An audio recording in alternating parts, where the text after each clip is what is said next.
Gitime mar oganda luo dwarore ne ka wach ma kamaendi masiro siro oganda to nitiere ka kitero ywak pacho mondo koro chenro ayanga ochakre mag neno ni kopo mare obetie. Pod oganda medo kuyo kod Dr. Oburu Odinga yo machalo kod mago mano gin tipo mineno kanyo achiel kachiel. Weche gi biro ni Nyakwa Ramogi mondo ibed gi ng'eyo adier ni mano e gima timore. Raila Odinga, Nyakwa Ramogi, en wach ma omako oganda kendo emomiyo ka wago mbaka ka to samoro waonge kod teko mag weche ma timore. Wadani mondo wawinyane kaka weche medo dhi nyime Nyakwa Ramogi gi kindeni. Considering the logistics that are involved, then it was important for the eldest son of Jaramogi, who is Dr. Oburu Odinga, to come here so that he can do what Mama Ida ought to have done. Open his brother's home to mourners and officially communicate to the clan that we have a funeral, we have lost a son, and these are the next logical steps that we need to take as far as his interment is concerned. And that is why you see Dr. Oburu is holed up in there with a number of elders, Raila's peers, close family members who are here, so that he can communicate to them, especially now that he's also the co-chair of the National Funeral Planning Committee of Raila Odinga. So he's also going to brief them of what they have discussed at the National Funeral Planning Committee so that the home people can understand and be aware and digest what is going to happen in the next couple of days. When you say home people, you mean watu wa nyumbani? Yes, it is watu ya nyumbani, because ideally it's the clan members of Kowak where Raila comes from. Right, and maybe you can describe to us, because we had seen a number of wazees, elders outside the main door to the house. Perhaps you can help us understand who exactly is Dr. Oburu Odinga meeting now. Yes, ideally he's meeting relatives. He's meeting Raila's peers. I've seen a couple of them, the likes of Olango Nyabola, Maurice Ola, and all that. The people who grew up with Raila, the people who ordinarily when he comes home, he hangs around. So they are the team that is there, because at his age, you don't really expect anybody older than Raila. So those are his peers, those are close relatives, and probably you'll find a few people from the church so that they are also able to understand, because the burial ceremony will be conducted by the Diocese of Bondo, the Anglican Church. So they'll be able to understand what are the plans, what is expected of us, and what needs to be done over the next couple of days. And yesterday, as you were speaking to the residents here, they were telling us that because we saw that the house remained closed the entire day. What is the significance of that? That a house would remain so closed up until the moment a relative arrives? Because officially it had not been communicated to them. Whatever it is that was information that was of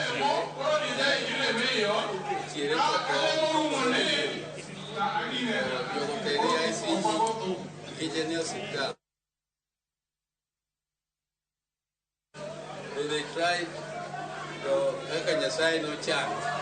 They are Pinyalo. Yamera Makini, Madia Puyuni Kanyo, Gina Yok Manuni, Manitem. Kodanya, we don't really need a Pinyoni Kanyo. We are joining the Kanyo, Manon and Manon. Kakanoti. Some new team, the new people to Inyare, but we need to. And we really knew and then like Boram.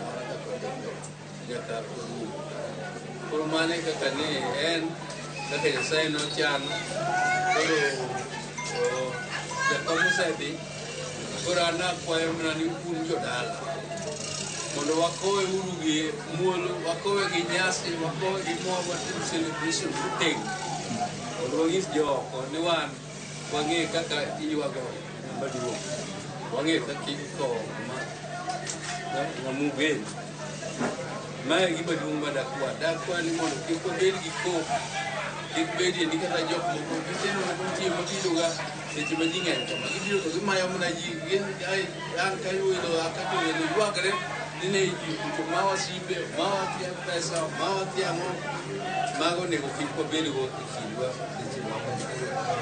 ko beli ko akwa ni mono na wacho jo amwasia Asia mene wa Bismar Gavana.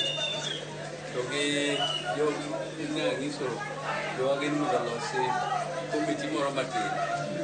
mondo wabed kodgi dakika ne adwa mondo wabed kodgi dala mwalo ka ginyalo wuotho kaka dhambi yud ka giwuotho piyo piyo mondo waring wadhi kucha wadhi wayal nikech nitie weche moko miyalo nikech Raila ringre ibiro kan ka Jaramogi mwalo ok bi kane dala kono koro miyo waginene ni koro wadhi kucha mondo wadhi wanene koda gik kuonde ma ibiro kete kaeto mondo wawachi achiel ariyo kaluwore gi chenro mag weche mag yien kaka mano e gima dakwa koro sani wanyalo wuok matin ang'iyo ka nitie gima hotogoro milosogo cha anyalo wuok mondo wadhi wang'is jowa bende man oko gineno udiyo wach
waluso gi jowa kaka wanie iye kucha tapimo ni wuodwa nyocha kwariambo ni jopiny ka nyocha wawacho ni wuodwa nyocha osethiedhi nyocha koro ber ne dende lit mana matin kaka nyalo bedo kuom ng'ato ang'ata.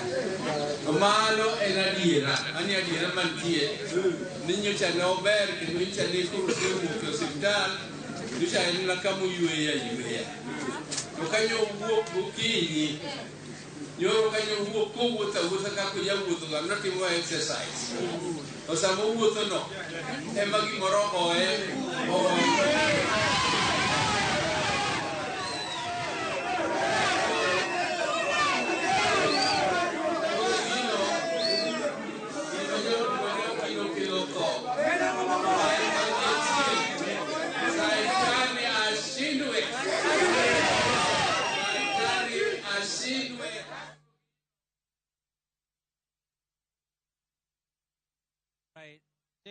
What is Dr. Oburu saying? It's just like trying to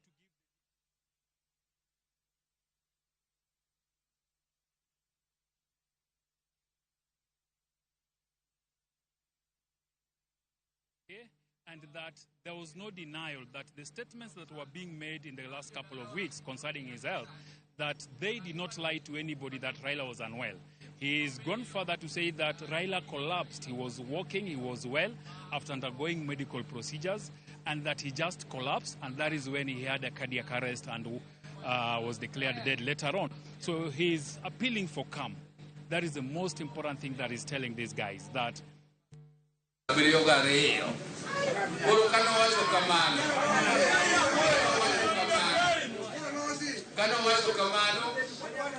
Kada be nwaluo wachno. Kaka no wachono. Donde ubedi chieng' Yesu osekane. Koro nyo wachwalo gino nyaka Jumapil nikech Raila owuon sama nondiko gino ok nong'e ni odhi tho oko mar Kenya. Koro miyo wakwano seche 72 kaluwore gi nyaka nodonj kawuono Kenya ka okinyi. Eka koro wakwano seche 72. Koro mano emomiyo wakwane. Koro waketo ni sechego en chieng' Jumapil.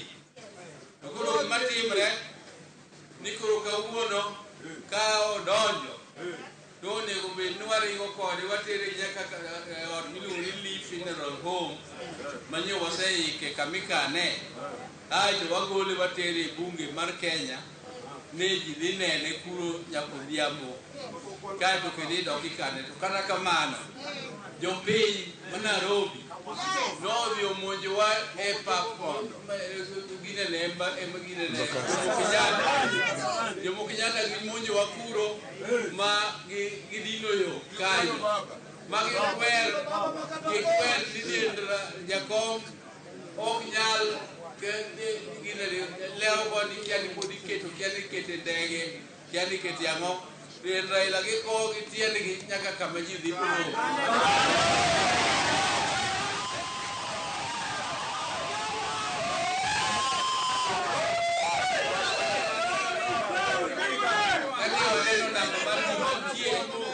Ne waloko kar tere e bunge gi joka ne ng'enyo hingo bunge ginyalo muomo bunge. Ne watero gi kele Kasarani kuro bet Kasarani kuro ma winje denda ma awuok na kata ka baiti poko chopo areko limo darega mi udanyo dala mi wacha kisu gi matembe.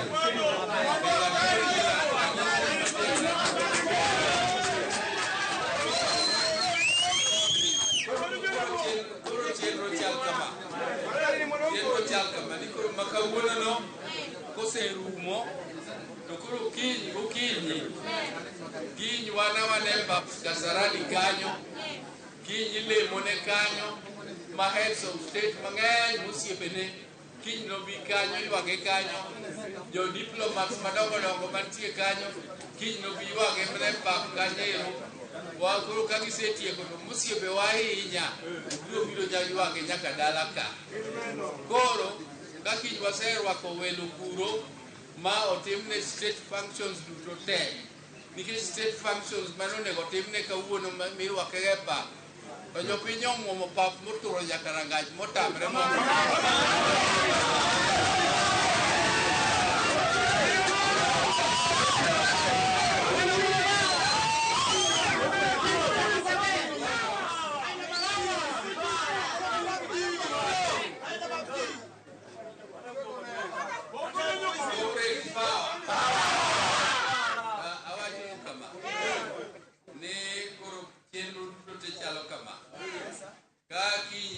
lemo kuja mosetieki to kinyi odhi ninde e ode makaren kumodake.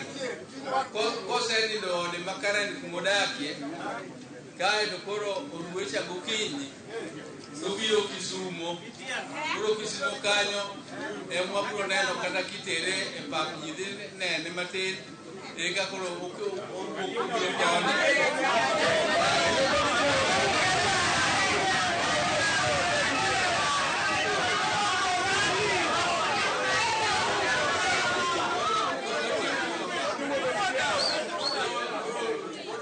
rite dala koni orite chieng' Ngeso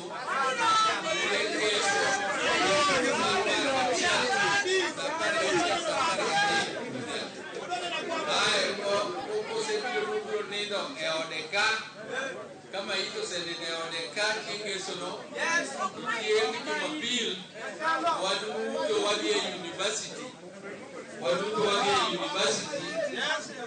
university kanyo e pap makanyo no alap makanyo no emibiro timie nyasi duto kosetiek nyasi duto Oburu Jimati, Bakunda, Nyamira, Bakunda Kane, Kapuki, Youth leader!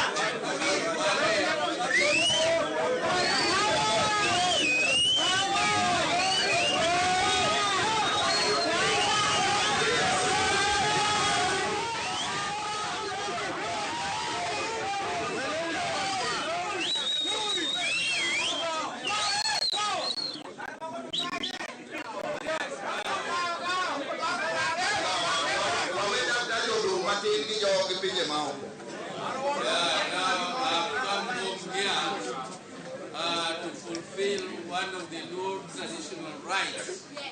When you lose an elder, you have to come home and officially inform your people of what has transpired, and all the weddings, all the rites are performed here from his house.